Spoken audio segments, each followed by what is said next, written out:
మన వుడ్రాక్లో ఈరోజు నేను చెప్పబోయే కంటెంట్ ఏంటంటే వాల్ ప్యానలింగ్ గురించి అండి.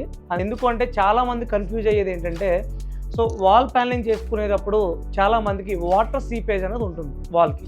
సో సీపేజ్ ఉన్నప్పుడు నేను ఏ మెటీరియల్ యూస్ చేయాలి అనేది చాలామందికి కన్ఫ్యూజన్లో ఉన్నారు.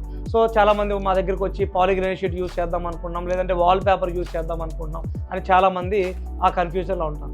సో యాక్చువల్గా ఆల్రెడీ సీపేజ్ ఉన్నప్పుడు మనం వాల్ పేపర్ కానీ పాలిగ్రానైట్ షీట్ కానీ మనం ఫిక్స్ చేసే సిలికాన్ బాండ్తో అది ఖచ్చితంగా వాల్ సీపేజ్ ఉన్నప్పుడు అది పాసిబుల్. అది ఏదైతే షీట్ ఉందో ఆ షీట్ అనేది మనకి ఖచ్చితంగా మళ్ళీ ఊడిపోతుందండి ఎక్కడైతే మనకి సీపేజ్ ఉందో ఆ ఏరియాలో. సో దానికి మనకి రెమెడీ ఏంటంటే, ఫస్ట్ ఆఫ్ ఆల్ సీపేజ్ని మనం ఆపుకోవాలి. రెండో పాయింట్ ఏంటంటే, సీపేజ్ ఇన్ ఫ్యూచర్ మళ్ళీ వచ్చినా కానీ మనకి ఈ ఫ్లూటెడ్ ప్యానల్స్ ఏవైతే ఉన్నాయో, అలాగే డబ్ల్యూపీసీ ప్యానల్స్ ఏవైతే ఉన్నాయో, సో ఈ ఫ్లూటెడ్ ప్యానల్ మనకి ఏంటంటే మనం స్క్రూయింగ్ మాత్రమే చేస్తాం, ఎక్కడ మనం గమ్ అనేది యూస్ చేయం.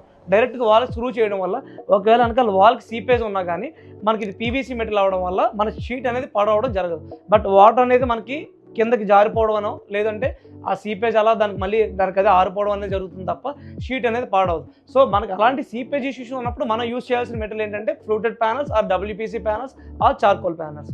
So polygranite and wall paper అనేది అక్కడ సజెస్టబుల్ కాదు. Thank you.